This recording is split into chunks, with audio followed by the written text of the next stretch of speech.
زمانے بھر میں یہ قاعدہ ہے کہ جس کا کھانا اسی کا گانا۔ حضرت حکیم الامت فرماتے ہیں کہ زمانے بھر میں یہ قاعدہ ہے کہ جس کا کھانا اسی کا گانا، تو جن کا ہم کھا رہے ہیں انہی کے پھر گیت ہم گا رہے ہیں۔ کائنات ارضی اور سماوی پر سب سے بڑا، سب سے شاندار، سب سے خوبصورت، سب سے ٹھنڈا، سب سے امن والا جو انقلاب ہے وہ میرے نبی پاک نے برپا فرمایا۔ بڑی یہ کم نصیبی ہے کہ مسلمانوں میں فرقے بن گئے اور امت تقسیم ہو گئی، اور تقسیم ہونے سے کمزور ہو گئی۔ لیکن افسوس کی بات یہ ہے کہ لوگ اس بات کو سمجھنے سے عاری ہیں کہ عید میلاد النبی صلی اللہ تعالی علیہ وسلم تو امت اس بات کے شکر کے طور پہ مناتی ہے کہ اللہ نے ہمیں اپنے نبی کا غلام بنایا۔ آؤ میں تمہیں مسلم شریف پڑھ کے سناتا ہوں، اور راوی بھی وہ بندہ جو ہر وقت حضور کے قریب رہتے تھے، حضرت انس بن مالک رضی اللہ تعالی۔ آپ فرماتے ہیں مجھے وہ دن بھولتا ہی نہیں، میں بھلا سکتا ہی نہیں جس دن میرے نبی پاک مکے سے ہجرت کر کے مدینہ طیبہ تشریف لائے۔ حضور اس دن کیا ہوا تھا؟ تو حضرت انس بن مالک فرماتے ہیں ساری بیبیاں چھتوں پہ چڑھ گئیں، ساری عورتیں اپنے اپنے کام میں مصروف ہوتی ہیں، کوئی کسی وجہ سے چھت پہ چڑھ جائے تو چڑھ جائے، ساری کٹھی تب بھی چڑھتی ہیں جب گلی میں کچھ ہو، جب کوئی انوکھی بات۔ ساری بیبیاں چھتوں پہ چڑھ گئیں، بچے درختوں کے ساتھ چمٹ گئے، اور فرماتے ہیں کہ 70 کے قریب لوگ حضور کی سواری کے آگے تھے اور باقی سینکڑوں کی تعداد سے سواری کے پیچھے تھے، اور فرماتے ہیں یہ الگ منظر تھا۔ اور یہ مسلم شریف میں نعرہ موجود ہے، مسلم شریف میں یہ صحیح مسلم میں موجود ہے کہ جب حضور مدینے آ رہے تھے تو مدینے والے نعرہ لگاتے تھے یا محمدہ یا رسول اللہ، اور چلتے ہوئے لگا رہے تھے یا محمدہ یا رسول اللہ کا وہ نعرہ لگا رہے تھے۔ اور پھر حضرت انس بن مالک فرماتے ہیں یہ دو منظر یہ تھے، ایک تیسرا منظر بھی تھا۔ مدینہ شریف کے اندر کچھ قبیلے تھے، آج بھی ایسا ہونا نہیں چاہیے، یہ اسلام نہ صرف اس کو ناپسند کرتا ہے بلکہ اس کی تردید کرتا ہے۔ چھوٹی برادری بڑی برادری آج بھی تقسیم ہے، نہیں ہونی چاہیے۔ عرب کے اندر بھی تقسیم تھی، کچھ قبیلوں کو چھوٹا جانتے تھے، کچھ کو بڑا جانتے تھے۔ ایک قبیلہ تھا بڑا قبیلہ، بنو نجار کا، چودھریوں کا قبیلہ، سیٹھوں نوابوں کا قبیلہ، بڑے لوگوں کا قبیلہ۔ اس قبیلے کی بیٹیاں ایک کونے میں دف لے کے بیٹھ گئی۔ نبی پاک صلی اللہ تعالی علیہ وآلہ وسلم کے غلاموں بات کو سمجھے۔ ایک منظر یہ کہ عورتیں چھتوں پہ، آج ہم منع کریں گے کیونکہ یہ پردے کی آیتیں نازل ہونے سے پہلے کی بات ہے، اب آیتیں آ گئیں، اب ہم یہ اجازت نہیں دیتے۔ عورتیں چھتوں پہ چڑھ گئیں، مرد گلیوں میں نعرے لگانے لگے، اور بنو نجار قبیلے کی بیٹیاں، چھوٹی بچیاں وہ ایک کونے میں دف لے کے بیٹھ گئیں اور وہ پڑھنے لگیں طلع البدر علیہ۔ اب تو میلاد غریبوں میں رہ گیا ہے، ہمارے یہاں فیشن ہو گیا ہے، جب حالات خراب ہوتے ہیں تو لوگ برکت کے لیے میلاد کراتے ہیں، اور جب امیر ہو جاتے ہیں پھر انہیں میلاد کے جائز ہونے کی دلیل ہی کوئی نہیں ملتی۔ پھر وہ یہ فیشن ہے، بندہ تھوڑا سا پڑھ جائے نا دو چار چیزیں تو ہر چیز کو غلط کہنا اس کی طبیعت ہوتی۔ پھر یہ فیشن ہے کہ میری سوسائٹی نہیں ہو گئی، کتابیں نہیں ہو گئیں، فرنیچر نیا ہو گیا، دوست نئے ہو گئے، تو مذہب وہی پرانا۔ اوئے ہوئے کوئی ترقی کرنی چاہیے، پھر وہ ترقی کرتے ہیں بیچارے، اور جن کی پیچھے 10 نسلیں اور 50 نسلیں میلاد مناتی آنے کو تو نہیں، دلیل کوئی نہیں ملی۔ سبحان اللہ۔ جن کی دادی وضو کر کے کھیر پکاتی تھی 11ویں کی، جب امیر ہو جاتے ہیں تو انہیں 11ویں پکانے کی دلیل ہی نہیں ملتی۔ اب آپ امیر ہو گئے میرے بھائی، آپ کا فیشن ہے، یہ طبیعت کا حصہ ہے۔ آپ چاہتے ہیں کہ میں وہ کام کروں جو درویش لوگ، سادے لوگ نہیں کرتے۔ تم اپنے معاملات کو بچانے کے لیے نعرے لگاؤ تو تمہارے پاس ساری دلیلیں ہیں، لیکن یہ تمہارا نصیبہ ہے کہ تم جھوٹوں کے نعرے لگاتے ہو، لیکن یہ غریبوں کا نصیبہ ہے کہ میلاد والے رسول کا نعرہ لگا۔ یہ غریب کا حصہ ہے۔ لیکن وہ بنو نجار کی بچیاں غریب نہیں، امیر گھرانے سے تھیں۔ انہوں نے جو بات کی اس کو حفیظ جلندری نے لکھا۔ مرحوم کہنے لگے کہ وہ ننھی بچیاں، چھوٹی بچیاں تھیں، کہتے وہ ننھی بچیاں وہاں بیٹھ کر دف بجاتی تھیں اور رسول پاک کی جانب اشارے کر کے گاتی تھیں، اور لوگوں سے کہتی تھیں کہ یہ کوئی ہمارا پیشہ نہیں دف بجانا، ہم تو چودھریوں کی بیٹیاں ہیں، ہم تو بڑے خاندان سے ہیں۔ وہ ننھی بچیاں جو بیٹھ کر وہاں دف بجاتی تھیں، رسول پاک کی جانب اشارے کر کے گاتی تھیں اور کہتی تھی ہم ہیں بچیاں نجار کے عالی گھرانے کی، خوشی ہے آمنہ کے لال کے تشریف لانے، ہمیں بڑی خوشی ہے آمنہ کے لال کے، خوشی ہے آمنہ کے لال کے، خوشی ہے آمنہ کے لال کے، ہمیں خوشی ہے آمنہ کے لال کے تشریف، خوشی ہے بس آمنہ کے لال کے تشریف۔ نبی پاک صلی اللہ تعالیٰ علیہ وآلہ وسلم سے امت کا جذباتی رشتہ ہے۔ یہ پہلے دن سے ہی ابو جہل کب منع کرتا تھا کسی مسلمان کو کہ خانہ کعبہ میں نماز نہ پڑھو، کہتا پڑھو۔ حضرت صہیب ابن سنان رومی سے اس نے کہا کہ آپ اپنے طریقے کے مطابق، مسلمانوں کے طریقے کے مطابق کعبے کے اندر نماز پڑھیں، جو مرضی کریں۔ روکتے تو وہ نبی پاک کے قریب جانے سے تھے، وہ منڈیوں میں بیٹھ جاتے تھے، حضور کے قریب نہ جانا، حضور کے قریب نہ جانا، حضور کے قریب نہ جانا۔ میری بات کو آپ سمجھے اور ہمیشہ یاد رکھیں، امت کا نبی پاک سے جذباتی رشتہ، جذباتی۔ یہ جو رسول اللہ کی امت ہے یہ گناہگار ہو سکتی ہے پر اپنے نبی کی غدار نہیں ہوتی۔ میں آپ کو صحیح کہہ رہا ہوں۔ میرے کلین شیو نوجوان کے کان میں آپ جا کے کہیں نبی پاک، اور چاہے اس نے نماز نہ پڑھی ہو، چاہے اس نے داڑھی نہ رکھی ہو، آپ حضور کا نام لیں، اس کے رونگٹے کھڑے ہو جاتے ہیں، اس کی طبیعت، اس کا دل دھک دھک کرتا ہے، اس کی ایک ایک روح سے محمد محمد کی آوازیں نکلتی۔ یہ فیض ہے رسول پاک کا اور یہ کرم ہے اللہ کا اس امت کے ساتھ۔ امیر ملت پیر جماعت علی شاہ صاحب محدث علی پوری فرماتے ہیں، ایک جگہ ہندوؤں کا جلسہ تھا، ہندو پنڈت تقریر کر رہا تھا، اس نے نبی پاک صلی اللہ علیہ وسلم کی شان میں معاذ اللہ کو بے ادبی کر دی۔ مسلمان تھے ہی نہیں، ایک مسلمان تھا، وہ ملنگ نہیں ہوتے دوری ڈنڈے والے، اس کے پر رنگین ڈنڈا تھا، وہ کہیں دور بیٹھا تھا، تو اس نے سن لی اسپیکر چل رہا تھا، تو وہ ڈنڈا لے کے تو سٹیج پہ چڑھ آیا۔ وہ کہتا ہے میں نے پنڈت کے سر میں مارا ایک ہی ہے پر مارا ذرا صحیح کر کے، اور ڈھیر ہو گیا، لوگوں نے گرفتار کر لیا، جیل میں چلا گیا۔ پیر صاحب کہتے ہیں میں ملنے گیا، بندے کو بسم اللہ بھی سیدھی نہیں پڑھنی آتی، سورۃ اخلاص بھی ٹھیک نہیں آتی، ربنا آتی نہ دعا نہیں کر سکتا، ملنگ ہے۔ میں ملنے گیا اور میں نے کہا یار نہ تو نماز پڑھے، نہ داڑھی رکھے، نہ تو مسجد جائے، پر تو نے کمال کر دی۔ تو کہتے ہیں پیر صاحب چھم چھم رویا اور پنجابی میں کہنے لگا پیر صاحب میں گناہگار ہاں پر اپنے نبی دا غدار تے نہیں نا۔ یہ گناہگار اور غدار میں فرق ہوتا ہے، میں گناہگار ہوں پر یہ تو نہیں نا کسی کی ضرورت کہ میرے سامنے میرے نبی کے بارے میں بات کر جائے اور ساڈی اچھی تے سچی سرکار نو گل کر جائے۔ یہ بات آپ سمجھیں، دشمن احمد پہ شدت کیجئے، ملحدوں سے کیا مروت کیجئے، شرک ٹھہرے جس میں تعظیم رسول، اس برے مذہب پہ لعنت کیجئے، اور مثل فارض زلزلے ہوں نجد میں ذکر آیات ولادت کیجئے، اور یا رسول اللہ کی کثرت کیجئے۔ نبی پاک کا پیار امت کے لیے سرمایہ حیات ہے۔ رسول پاک کے ساتھ امت کا والہانہ رشتہ ہے۔ نبی پاک کے ساتھ والے حضرت خبیب کو گرفتار کر لیا مکے والوں نے، اس وقت غربت تھی اسلام پر، مکے میں سارے لوگ اکٹھے ہو گئے اور چوک میں پھانسی دینے لگے حضرت خبیب کو۔ کہنا آسان ہے، کرنا بڑا مشکل ہے۔ بندہ جیل میں الجھ جائے تو میں نے بڑے بڑے سیانے لوگ معافیاں مانگتے دیکھے، بڑے بڑے لوگ کہتے دیکھے ہیں کہ یہ کام بڑا، قید تنہائی بذات خود ایک مصیبت ہے۔ آپ کو اکیلا رہنا پڑ جائے نا، یہ لاک ڈاؤن ہوا ہے تو لوگ نفسیاتی مریض بن گئے، اکیلے رہنا، تنہا رہنا کوئی چھوٹا کام ہے۔ حضرت خبیب اکیلے اور مکے کا دور اور چاروں جانب کافر، اور چوک میں جب پھانسی پہ لٹکایا جانے لگا تو ابو سفیان بولے اور بول کے کہنے لگے یار بندہ کوئی کام کر کے بڑا پچھتاتا بھی ہے کہ یار نتیجہ کیا نکلا، تو معاذ اللہ آپ کا بھی نتیجہ تو پھانسی ہے، تو آپ کا کیا خیال ہے؟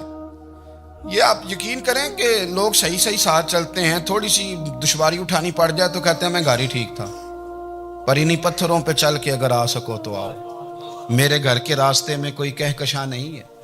لوگ نا میٹھا میٹھا کھانا چاہتے ہیں، تھوڑا کڑوا آ جائے تو مصیبت بن جاتی ہے، کہتے ہیں سارے ہی فلانے سے پیار کریں گے تو میں کروں گا، سارے مخالفت بھی کریں گے تو ہم انشاءاللہ پیار ہی کریں گے۔ یہ کیا بات ہوئی کہ ہم زمانے کا رنگ دیکھ کے چلیں گے؟ اب بعض لوگ پچھتا رہے ہوتے حضرت خبیب سے کہا، ابو سفیان نے ابھی کلمہ نہیں پڑھتے تھے، کہنے لگے تو اس وقت پھانسی پہ لٹک رہا ہے اور تیرے نبی مدینے میں اور آرام میں اور ان کے صحابہ آرام میں، اہل بیت گھر میں، تیرے ذہن میں اگر اس وقت یہ بات ہو کہ اس وقت تیری جگہ پہ وہ ہوتے معاذ اللہ، تو پھر کیا ہوتا؟ مجمع غیروں کا، علاقہ غیروں کا، یہ ٹائم آیا تھا اب نعرہ رسالت لگانے کا، اب ٹائم آیا حضرت خبیب نے نعرہ رسالت لگانا ہے، پر لگانا کس طرح ہے کہ کافر یاد رکھیں۔ حضرت خبیب سے کہنے لگے اگر تیری جگہ حضور ہوتے تو پھر تیرا کیا خیال ہے معاذ اللہ؟ تو حضرت خبیب کہنے لگے تم ابھی بھی نہیں سمجھے؟ ٹھیک ہے میں مکے میں اکیلا ہوں، سارے لوگ مدینے میں ہیں، پر میں پچھتا نہیں رہا، میں تو فخر کر رہا ہوں، میں فخر کر رہا ہوں اس لیے کہ چوری کر کے جان نہیں دے رہا، مدینے والے کی عزت پہ جان دے رہا ہوں، میں فخر کر رہا ہوں۔ فرمایا سن، تو کہتا ہے تیری جگہ حضور ہوتے اور تم انہیں یہاں معاذ اللہ پھانسی پہ لٹکاتے۔ فرمایا سن، میں تو یہ بھی پسند نہیں کرتا کہ میں گھر میں بیٹھا ہوں اور میرے نبی کو ہلکا سا کانٹا بھی چبھ جائے، ہمارا اپنے نبی سے محبت کا رشتہ ہے، ایک کانٹا بھی حضور کے قدم مبارک میں چبھے ہمیں برداشت۔ مجمع ان کا تھا، نعرے لگ رہے تھے، ہم نے مسلمان پکڑ لیا، لیکن حضرت خبیب نے اکیلے، اللہ کرے آپ کو میری بات کی سمجھ آئے، اللہ کرے آپ کو سمجھ آئے، اکیلے جب پھانسی کے تختے کے قریب نعرہ لگایا نا کہ میں تو کانٹا بھی نہیں چبھنے دوں گا اپنے نبی کو، اب سارے ہار گئے۔ اب اس ایک جملے نے نا ان کو شکست خوردہ کر دیا، اب بول کچھ نہیں سکتے تھے، گردنیں جھک گئیں، اور جب سناٹا چھایا تو ابو سفیان ساتھ والے سے کہنے لگا باقی ساری باتیں اپنی جگہ پر ہیں، پر اصحاب محمد سے پیار تو بڑا ہی کرتے ہیں نا، اور وہ کچا رنگ للاری والا جیڑا چڑھدا تے لیندا رہندا، اے عشق تیرے دا رنگ محمد چڑھ جائے پھر نہیں لیندا۔ کہا یار پیار تو یہ کرتے ہیں نا، اس میں کوئی شک والی بات؟ اس پیار سے کافر ڈرتا ہے۔ نبی پاک کے ساتھ جذباتی وابستگی، حضور کے ساتھ غلاموں کا جذباتی رشتہ، اور نبی پاک صلی اللہ تعالی علیہ وسلم کی آمد پر تشکر کے جذبات۔ امام رازی نے لکھا ہے کہ حضرت موسیٰ کلیم اللہ علیہ السلام نے تورات کی تختیوں کے اندر ایک امت کا ذکر پڑھا کہ جو امت گناہ کا ارادہ کرے گی تو گناہ لکھا نہیں جائے گا جب تک کر نہ لے، اور نیکی کا ارادہ کرے گی تو رب ان کی نیکی لکھ دے گا، اور جب وہ کر لے گی تو اللہ 10 گنا اجر عطا کرے گا، اور وہ ایسی امت ہوگی کہ جن کے چہرے قیامت کے دن نور کی طرح چمکیں گے، اور وہ امت ہوگی جن کی اللہ تعالیٰ زمین ساری پاک فرما دے گا، جہاں نماز پڑھیں گے نماز ہو جائے گی۔ یہ تذکرے پڑھ کے تو حضرت موسیٰ کلیم عرض کرنے لگے اللہ یہ امت میری بنا دے، تو رب کریم نے فرمایا کہ موسیٰ نہیں، یہ تو میرے محبوب کی امت ہے، فرمایا یہ تو میرے نبی پاک کی امت، حضور کی امت۔ اللہ اکبر۔ حضرت موسیٰ معمولی آدمی نہیں، وہ جلیل القدر پیغمبر ہیں جن کا قرآن کے ہر سپارے میں تذکرہ ہے، کہیں واضح طور پہ کہیں اشارتاً، ہر پارے میں۔ اور حضرت موسیٰ اللہ کے وہ نبی ہیں جو رب سے ڈائریکٹ باتیں کریں کوہ طور۔ کہا اے موسیٰ یہ امت تو میرے نبی کی ہے، حضرت موسیٰ علیہ السلام عرض کرتے ہیں، امام رازی نے لکھا ہے، کہتے ہیں اے اللہ پھر مجھے اپنی نبی کی امت میں شامل کر۔ وہ یار ہمیں لوگ کہتے ہیں میلاد نہ مناؤ، جس امت میں آنے کے لیے حضرت موسیٰ نے دعا مانگی، جس محبوب کی غلامی کے لیے، ہمیں تو دعا بھی کوئی نہیں مانگنی پڑی، اللہ نے فضل سے ہی مدینے والے کا غلام بنا دیا۔ تو ہم حضور کے تذکرے نہ کریں، ہم تشکر نہ کریں، ہم نبی پاک صلی اللہ تعالی وسلم کی نعت نہ پڑھیں، ہم حضور کے آنے پر جشن کا اظہار نہ کریں، ہر وہ جائز طریقہ جس سے اظہار خوشی ہو سکے وہ میلاد پہ کرنا چاہیے، اور اس کے لیے اسباب بنانے چاہیے۔ امت کا ایک جذباتی انداز ہونا چاہیے نبی پاک کے ساتھ، ایک وارفتگی، ایک ذوق، ایک طبیعت کے اندر وجدان۔ نعرہ مطلب اس طرح نہ ہو کہ بس چل رہا ہے کام، میں نہیں ہوں قائل، میں کہتا ہوں پہلے تو کوئی لگائے نا، اور پھر نعرہ جب لگتا تھا نا تو مسلمانوں کے یہاں نعرہ لگتا تھا تو بڑے بڑے لوگ کانپ جاتے تھے۔ صوفیاء نے لکھا ہے کہ حضرت عمر نے جب کلمہ پڑھا نا تو 39 بندے کلمہ پڑھتے تھے، تو نبی پاک نے رات کو دعا مانگی، اے اللہ عمر کو مسلمان کر کے اسلام کو عزت دے۔ حضرت عمر سویرے آ گئے، میں وہ تفصیل میں نہیں جاتا، بات لمبی۔ حضرت عمر جب آئے نا اور انہوں نے آتے جب کہا نا کہ میں کلمہ پڑھنے آیا ہوں، تو حضور اتنے راضی ہوئے کہ نبی پاک نے کہا اللہ اکبر، تو صحابہ نے نعرے لگائے اللہ اکبر اللہ اکبر، یعنی 40 لوگ مسلمان ہوئے تو نعرے لگے ہمارے صوفیاء کہتے ہیں حضرت عمر کے آنے پر جب نعرے لگے تو بتاؤ کہ وہ تو نعرہ تکبیر لگا، نعرہ رسالت کیوں نہیں لگا؟ تو کہتے ہیں گویا ہمیں حضور نے یہ سمجھایا ہے، حضور کے اشاروں نے سمجھایا ہے کہ میں اب اپنے نعرے خود تو نہیں نہ لگاؤں گا، میں نے تو اللہ اکبر کہہ دیا، عمر آ گیا ہے، میرے نعرے لگاتا رہے گا، نعرے لگیں گے۔ حضرت عمر نے پہلے دن ہی کہا کہ حضور آپ سچے رسول ہیں تو چھپ چھپ کے نماز کیوں پڑھیں؟ شروع ہو گئے نعرے، حضور آپ سچے ہیں تو چھپ چھپ کے نماز کا کیا معنی ہو؟ تو حضور نے فرمایا تیرا کیا ارادہ؟ عرض کی حضور سارے نہیں، ایک میں، ایک امیر حمزہ، ایک لائن کے آگے وہ لگ جائے، ایک کے آگے میں لگ جاؤں، اور باقی مسلمان جتنے ہیں کل 40 تھے، پیچھے 18 19 بچیں گے، تو ایک لائن میں وہ ہو جائیں، ایک میں آگے، ایک میں امیر حمزہ ہو، ایک میں ہوں، تو دیکھ لیتے ہیں یہ ہمیں نماز کیسے نہیں پڑھنے دیتے۔ ہاں دیکھ لیتے ہیں، آئے نا میدان میں، ادھر آ ستمگر ہنر آزمائیں، تو تیر آزما ہم جگر آزمائیں، اور غلامان محمد جان دینے سے نہیں ڈرتے، یہ سر کٹ جائے یہاں رہ جائے کچھ پرواہ نہیں کرتے۔ فرمایا بھی پتہ چل جاتا ہے نا، ایک لائن میں حضرت امیر حمزہ ہو گئے، ایک میں حضرت عمر ہو گئے۔ پہلے یہ مارتے تھے جو حرم شریف میں مسلمانوں کے طریقے پہ نماز پڑھتا تھا، یہ جلوسوں کی بڑی برکت ہے، اندر بیٹھے رہے نا چپ کر کے، نکل جائیں تو پتہ کچھ بھی نہیں چلتا۔ جب نکلتے ہیں نا لوگ کہتے ہیں جلوس کیا کا معنی ہے، تو میں بتاتا ہوں نا جلوس کا معنی کیا ہے۔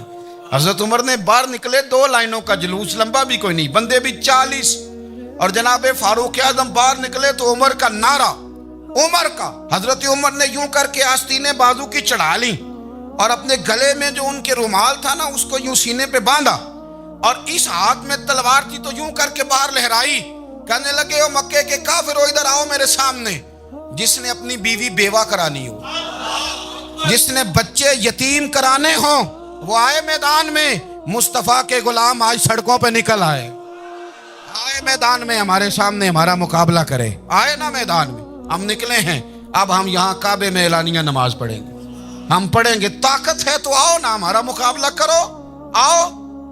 کفر بذات خود بہت بڑا جھوٹ ہے، اور جھوٹ کے پیر، بس 2 بندے نکلے تلواریں لے کے آگے، تو پھر حضرت عمر نے اعلانیہ نماز پڑھوائی خانہ کعبہ۔ تو میرے بھائی رسول اللہ صلی اللہ علیہ وسلم کے غلام تو جب نعرہ لگاتے تھے تو ہو ہی کمال جاتا تھا۔ پھر بریلی کے امام بولے، کہنے لگے پیش حق مجدہ شفاعت کا سناتے جائیں۔ حضور قیامت کے دن آگے نا، ہمارے آگے خوشخبری دیں گے، کہیں گے تم فکر نہ کرو، آ جاؤ میں تمہیں بخشواتا ہوں، میں تمہاری سفارش، آ جاؤ پیچھے۔ حضور نہ پیش حق مجدہ شفاعت کا سناتے جائیں گے۔